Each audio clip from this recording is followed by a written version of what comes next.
if it's a new hobby, but I've discovered more of a passion for it. I love to clean and I like to mow the grass. I think it's a control thing, but those are the two things that I've gotten very good at during quarantine.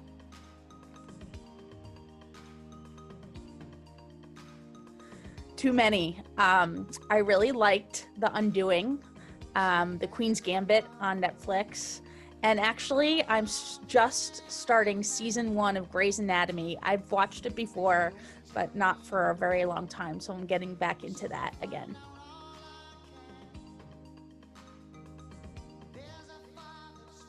I mean, I think there's a lot of takeaways. One, not taking even the littlest things for granted. I mean, I remember our last game of the season in 2019, we were stranded, our bus broke down, and we were stranded at the opponent's school for over 4+ hours. And I remember we were tired, we were slap happy, and we were like, get us home. And what I would give to be stranded with our team right now, I mean, I laugh just thinking about it. I think it's those moments, obviously the competition piece, the highs, even the lows of a season, hugs, high fives, and just, I think the other thing that I miss is that, or that I've kind of discovered even more so of the importance of, is how many things kind of happen organically, during a normal season. So for example, just preseason, just being together a lot, where our upperclassmen can really kind of show our underclassmen and our first years the ropes, being able to sit in the dining center for hours and belly laugh, being able to have full team meetings where we really talk about things that are important to our program, important to the campus community, and kind of delve into things. And while I think we've been able to do a lot of those things in a different type of way, it certainly happens a bit more organically when your whole team is allowed to be in the same room at the same time. I think our team has done a really good job thinking outside the box and doing everything within the guidelines of COVID, but also really making that effort to make sure to get to know our first years, have important conversations. And so some examples of that, our team is in core value groups. Our 5 core values are hard work with purpose, shared leadership, respect, pride, and open communication. So there's 5 groups. And, within those groups, they create little challenges for themselves. They will meet. They did this over the summer and throughout the first semester. Our team also has buddies. So they had summer buddies, but then because of the semester that we had, every 2 weeks we continued on with summer buddies into fall buddies. And every 2 weeks we would rotate those buddies. So again, our first years got to meet different people on our team who weren't necessarily in their training group or core value group. And then our team also had weekly Zooms, whether it was doing a virtual escape room. We did charades. Our team did Saturday brunches together and had little groups at different areas of, an outdoor tents. And so again, they would get to meet, and get to know different people on the team. So, I think, again, we did a lot.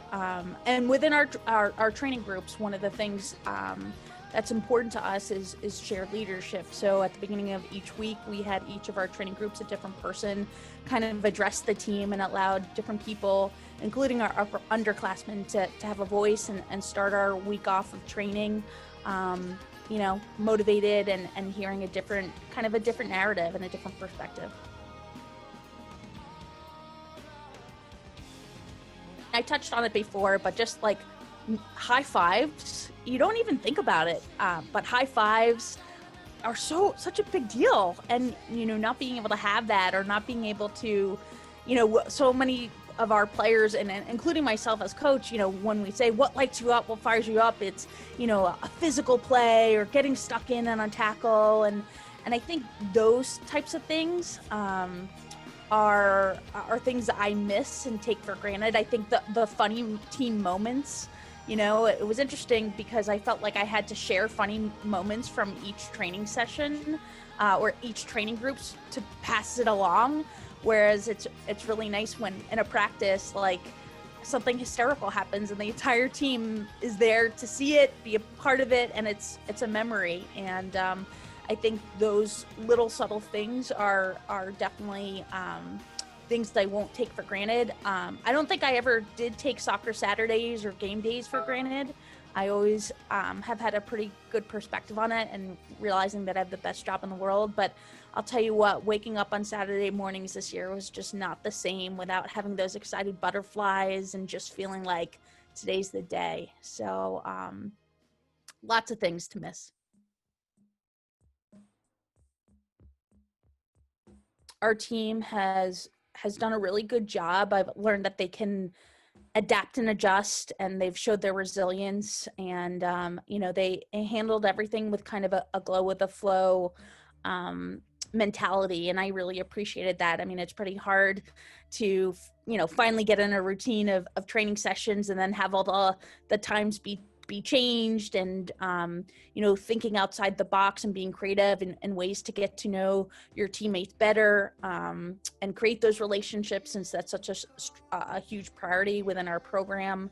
And I also think coming to training with purpose, even when we were not allowed to have contact in our training sessions, the mentality was, let's go, let's make the most of this, let's train with purpose. And even our seniors, our seniors led our team. They came to practices focused with, just a mindset of like, let's make this productive. Even though we're not competing for a championship this year, we're going to train like we are. And I think, again, that wasn't necessarily just our seniors, that was our team. And I really appreciated that. And I think it brought a level, energy is contagious. And I think, it just spread amongst our team. And I really appreciated that. Hug. A giant pizza party. I don't know. I think there's so many things. We're going to play. I mean, I think that's the first thing. I'm just going to let them play. I'm going to let them have contact. I'm going to let them head the ball. We're going to do finishing, and we're just going to play. And I think, and high five a lot. Again, it's those little things, but, I think the thing about soccer, as you get older, yes, there's more of a focus of, we're training for a championship. We want to, develop as players. We want to do this. We want to do that. But, the one thing that this has taught us is, our why. And I think, soccer is fun. When I was 5, I started playing soccer because I wanted ice cream, and we got ice cream after, every game. And I think, this experience hopefully has brought that same joy of like, hey, we get an hour training session. Let's have a blast. Let's make this fun, and let's get something out of it. And, I hope that when we are allowed to play again, that same mindset of, yeah, we certainly want to compete for a championship. We want to develop, is there, but I also want to continue that, like, let's have a blast, like, this is awesome. And I think, those are some things that we will definitely re-emphasize. It's been interesting, to say the least. I mean, I think, earlier in the school year, we were out on the road a bit more, in a socially distant manner, going to different showcases and tournaments that were, still happening. Now, not so much. And I think we've done a lot more watching a video, whether it's highlight videos. I know a lot of showcases have either been streaming or recording their games, we've been watching those games. We've been doing conversations with prospective student athletes, either through Zoom with them and their families, or just a telephone conversation. We're really trying. I'm kind of taking our team's mantra of adapt and adjust, and ultimately all we can do is control the controllables. So any way we can give our prospective student athletes a sense of what Haverford and the personality or program are all about, we're trying to do through newsletters, through email blasts, through Zoom and telephone conversations and information sessions. And I think, for us, as far as, getting to know our prospective student athletes, we're trying to, again, watch as much film, speak with club coaches, high school coaches, and get a good sense of who they are as players and people. I would say my first thought is take a breath.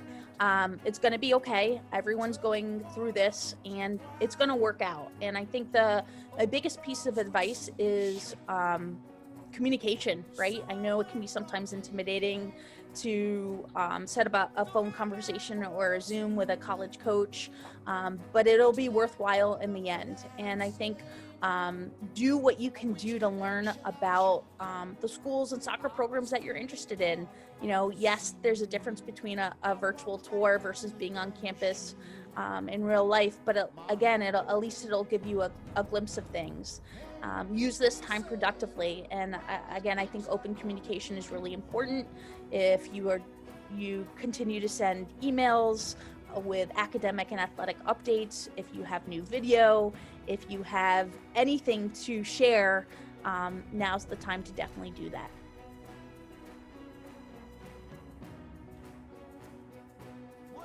Shawshank Redemption and Tommy Boy. Okay, let's go. Let's start with nachos. Maybe some cheese fries on the side. And then for the main course, some pad thai, some penne alla vodka, pizza, and sushi. And then for dessert, I would say chocolate chip cookie dough ice cream with rainbow sprinkles. The power to heal. Australia. I went skydiving and bungee jumping on the same day. Sandra Bullock. Julie Foudy. Everything.